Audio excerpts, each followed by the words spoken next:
Hello everyone. आइए अब हम चैप्टर 1 जो हमारा है कक्षा 10वीं की गणित का, इसमें एक्सरसाइज 1.1 के पहले दूसरे जो पहला प्रश्न है उसके 3 प्रश्न हम हल कर चुके हैं। अब हम इसका चौथा प्रश्न जो है 5005 के अभाज्य गुणनखंड करना वो सीखते हैं। इसको थोड़ा सा हम डीप में सीखेंगे, उसका कारण मैं आपको बताता हूँ। ठीक है, देखिए सबसे पहले 5005 हमने लिखा। अब इसके अभाज्य गुणनखंड करना है हमें।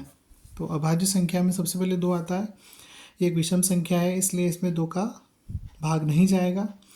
3 का मैंने आपको नियम बताया कि 3 में हम अंकों को जोड़ेंगे, अंक जोड़ने पर जो संख्या मिलती है यदि 3 से विभाजित होती है तो संख्या भी होगी। 5 5 10 हो रहा है, 10 में 3 का भाग नहीं जाता है इसलिए संख्या में 3 का भाग भी नहीं जाएगा। अब यहाँ पर इकाई में 5 है इसलिए इसमें 5 का भाग जाएगा। तो सबसे पहले हमने इसको 5 से विभाजित किया, 5 एकम 5। अब इसको देखेंगे, बच्चों को अक्सर क्या होता है कि जब वो इस प्रकार से सीढ़ी के अंदर संख्या को लिखकर उसके गुणनखंड करते हैं तो थोड़ी सी प्रॉब्लम होती है मेंटल मैथ्स में। मतलब वो दिमाग में ये सोच नहीं रख पाते हैं, नहीं सोच पाते हैं कि कैसे हमने किसी अंक को लिया, कैसे उसको हमने डिवाइड करने के बाद फिर माइनस किया, माइनस करने पे क्या बच रहा है। तो इसमें जितने भी हमने डिवाइड किए उन सबको मैंने यहाँ पर लिखा हुआ है। ठीक है, जैसे 5005 को हम 5 से डिवाइड कर रहे हैं तो यहाँ लिखा मैंने कि 5005 को 5 से डिवाइड करेंगे। तो सबसे पहले 5 एकम 5 होगा, माइनस कर दिया तो 0 आ गया, ऊपर से हमने 0 नीचे लिया। अभी 0 में 5 को विभाजित करेंगे, 0 में 5 का भाग देंगे तो क्या जाएगा, नहीं जाएगा, उसकी 0 हमने यहाँ लगाई। ठीक है, फिर एक 0 और हमने यहाँ पर नीचे ली, इस 0 में भी हमने 5 का भाग देकर देखा, जाएगा नहीं जाएगा, तो भाग नहीं जाएगा, उसकी 0 फिर से लगेगी। ठीक, अब उसके बाद हमने फिर से एक जो 5 बचा हुआ उसको ले लिया।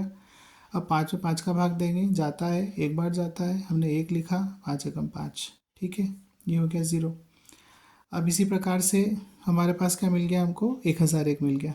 अब 1001 में 5 का भाग तो जाएगा नहीं क्योंकि इकाई में 1 आ रहा है, इधर 0 है, 5 नहीं आ रहा है। ठीक है, हम 7 का देकर देखते हैं।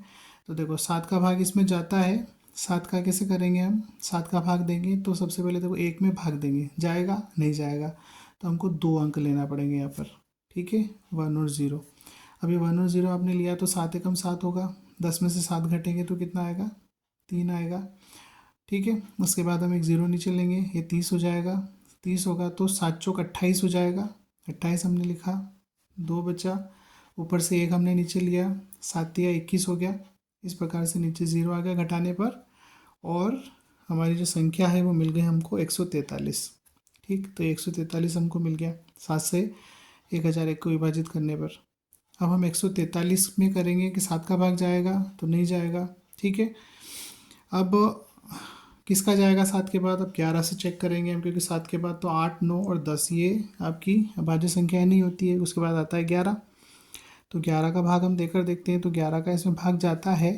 तो 11 से करेंगे, देखो 11 का 1 में भाग देंगे तो जाएगा नहीं जाएगा, तो आपको 2 अंक लेना पड़ेंगे। जब आप 2 अंक लेंगे तो 2 अंक लेने पर 14 हो जाएंगे, 11 एकम 11 करेंगे आप, तो 14 में से आप 11 घटाएंगे, 4 में से घटेगा 3 आएगा और ये 0 हो जाएगा। ठीक है, अब ऊपर से 3 नीचे लिया, ये 3 बार इसमें डिवाइड हो जाएगा तो 11 या 33 हो जाएगा। तो इस प्रकार से सारा जो काम है हमको मेंटली, मतलब हमारे दिमाग में ही करना पड़ता है यहाँ पर जब हम लिखते हैं।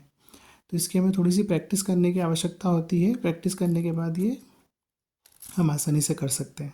ठीक है, तो हमारे 5005 के जो अभाज्य गुणनखंड है वो इस प्रकार से हो गए, 5 गुणा 7 गुणा 11 गुणा 13। ठीक है, तो ये हमने इसका चौथा प्रश्न हल कर लिया है पहले प्रश्न का। आशा करता हूँ आपको समझ में आया होगा, और चैनल को सब्सक्राइब करें। Thank you.